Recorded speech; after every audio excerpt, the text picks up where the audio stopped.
आज प्रश्न है कि गुरुदेव जी सहज समाधि का क्या अर्थ होता है और सहज समाधि क्या चीज है। सहज समाधि अगर है तो क्या कोई कठिन समाधि भी है, कोई जटिल समाधि भी है। समाधि का अर्थ होता है जब आदमी मर जाता है तब उसकी लाश को पृथ्वी में गड्ढा खोद करके गाड़ दिया जाता है और उसके ऊपर जो दीवाल बना करके और थोड़ा सा चबूतरा बना दिया जाता है उसको समाधि कहते हैं। एक तो समाधि ये है और उसी समाधि से ये समाधि जुड़ी हुई है। मतलब जीते जी जो मुर्दा कोई गलती नहीं करता है, मरा हुआ आदमी, तो उसको समाधि बना देते कि अब शांत है समाधि। तो जीते जी जो शांत रहे, सरल रहे, बुरा कर्म ना करे, खुराफात ना करे और चलत फिरत खावत लखत और देह निर्वाहिक मद सुखाध्यास नहीं पुष्ट हो तेहिविद करनी सद।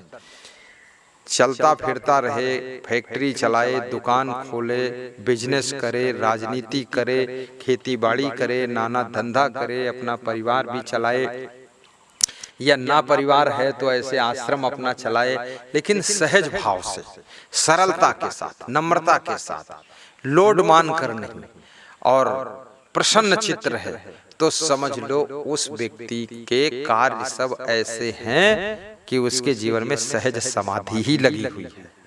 जो इधर उधर के बुरा काम ना करे, खुराफात ना करे, वो सहज समाधि में है। सहज समाधि का अर्थ होता है आंखें मूंद कर नहीं बैठना, खुली आंखों से भी शुभ दर्शन करना और कल्याणकारी शब्दों को सुनना और शुभ कर्म करना और शुभ पथ पर चलना और शुभ चिंतन करना अपने माइंड में, यही सहज समाधि है। यानी जो आधि व्याधि उपाधि से बचाने वाली शक्ति है वही सहज समाधि है। आधि व्याधि उपाधि से आप अपने को बचाएं, तो उसके लिए जो आप साधना करते हैं, जिस तरह रहनी रहते हैं, वही सहज समाधि है और कोई सहज समाधि नहीं है। यही सरल जीवन, सहज जीवन आप जियो, यही आपके समाधि का कार्य है। बहुत बहुत धन्यवाद। ये छोटे प्रश्न का उत्तर आपको दिया गया।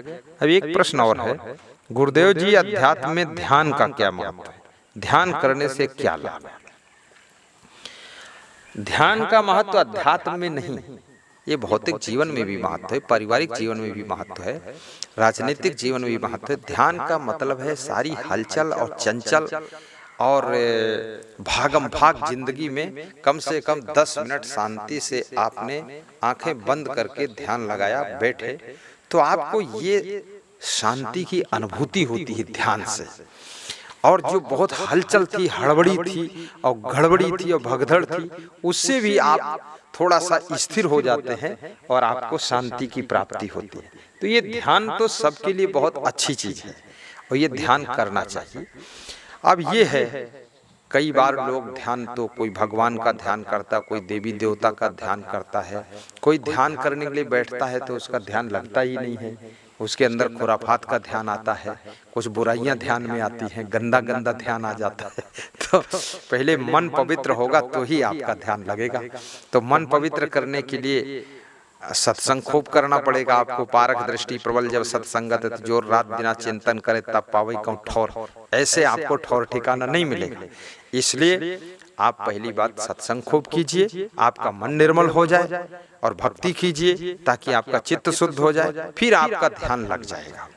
लेकिन कबीर साहब कहते हैं, मान लिया आंख बंद करके आप 10 मिनट ध्यान कर सकते हो, एक जगह बैठकर 5 मिनट ध्यान कर सकते हो, आधा घंटे कर सकते हो, पर असली ध्यान यह है, कबीर साहब कहते हैं कि खुले नयन हंस हंस पहचानो, सुंदर रूप निहारो, आंख न मूंदो, कान न रूंधो, काया कष्ट न धारो।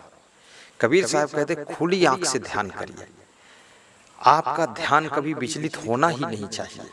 और ध्यान का अर्थ होता है जाग कर जीना, होश में जीना, विवेक से जीना, समझदारी से जीना, अंडरस्टैंडिंग में जीना, ये ध्यान है। अब आप जैसे रोटी बना रहे हैं, भोजन बना रहे हैं और कुछ कार्य कर रहे हैं, गाड़ी चला रहे हैं, तो अगर पवित्र मन से आप कर रहे हैं और प्रसन्न मन से कर रहे हैं तो वो भी आपका ध्यान ही है। वो कम ध्यान नहीं है, वो बहुत बड़ा ध्यान है। और आपके ध्यान करते समय भी आपके मन में छल कपट की प्लानिंग बन रही है तो ध्यान वन करनी वो ढोंग है, आडंबर है। इसलिए ध्यान का महत्व है। और शांति से ऐसे भी आदमी को दिन भर में 3 बार कम से कम बैठना चाहिए, सुबह दोपहर शाम। कोई बहुत बड़ा डिसीजन लेना हो, एकाग्र हो करके शांति से मन को स्थिर करके और ध्यान में अकेले बैठिए आप, तो 5 मिनट अंतर्मुख हो जाइए, शांत हो जाइए और 5 मिनट के बाद में फिर आप अपना जिस प्लानिंग पर विचार करना है शांति मन से सोचिए, तो आप सफलता भी ज़्यादा प्राप्त करेंगे। और शांत रहना भी ध्यान है, प्रसन्न रहना भी ध्यान है, अपने सब कार्यों को ख्याल रखना भी ध्यान है, किसी व्यवस्था को न बिगड़ने देना भी ध्यान है, और दुष्कर्मों में प्रवृत्त न होना भी ध्यान है, और सेवा परोपकार करना भी ध्यान है। ध्यान का मतलब केवल इतना नहीं आंखें मूंद कर बैठ जाना। और ध्यान का अर्थ ये भी नहीं नाचना कूदना। अब कितने साधु संत अध्यात्म के क्षेत्र में वे डांस कराते हैं, कहते ये भी ध्यान है, खूब उछलते, खूब कूदते, ताली बजाते और झमक झमक मोड़ हिलाना, ये सब मेहर कुल्ला लोग हैं। मेहर कुल्ला का अर्थ होता है बेविचारी लोग हैं। ये बेविचार करना कोई ध्यान है? और ध्यान, आप ध्यानी हैं, इसकी पहचान क्या है? ध्यानी की पहचान है वो जो कुछ भी कार्य करेगा पवित्र कार्य करेगा, जो वाणी बोलेगा कल्याण की वाणी बोलेगा, और जो भी देखेगा वो शुभ दर्शन करेगा। तब तो समझ लो ये ध्यानी है।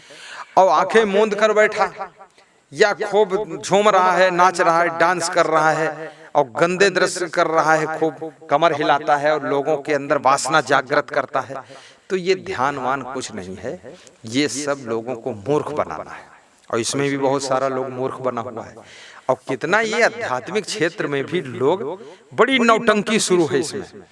और संसार के लोग तो ऐसे ही नौटंकी बाज है, नाटक बाज है, खूब दरभंगा की नाटक इनकी चलती रहती है। जहाँ खुराफात हो उसी में लग जाते हैं, उछलते कूदते रहते हैं। ध्यान का अर्थ है संभल कर जीना, ध्यान का अर्थ है सावधानी से जीना, गलत कर्म ना करना। ध्यान का अर्थ है एक एक कदम आपका विवेक पूर्वक बढ़ना चाहिए। ध्यान का अर्थ है आपका चरित्रवान हो जाना, वही ध्यान है। तो ध्यान का महत्व अध्यात्म में भी, भौतिक क्षेत्र में, राजनीतिक क्षेत्र में, सामाजिक क्षेत्र में, पारिवारिक क्षेत्र में, गृहस्थ आश्रम में, विरक्त आश्रम में, साधुओं के बीच में, सबके बीच में है। लेकिन ध्यान का सीधा सा अर्थ है जाग कर जीना, होश में जीना, संभल कर जीना, विवेक से जीना और गलत राह पर ना जाना। यही असली ध्यान है। आंख मूंद कर शांति से बैठना चाहिए, उसमें कोई बुरा नहीं है। लेकिन आंख मूंद कर अगर आप नहीं बैठते हैं तो भी आप खुली आंख से भी आप अपने ध्यान को, चित्त को एकाग्र कर सकते हैं और सुख शांति पा सकते हैं। बहुत बहुत धन्यवाद, शुभकामनाएं।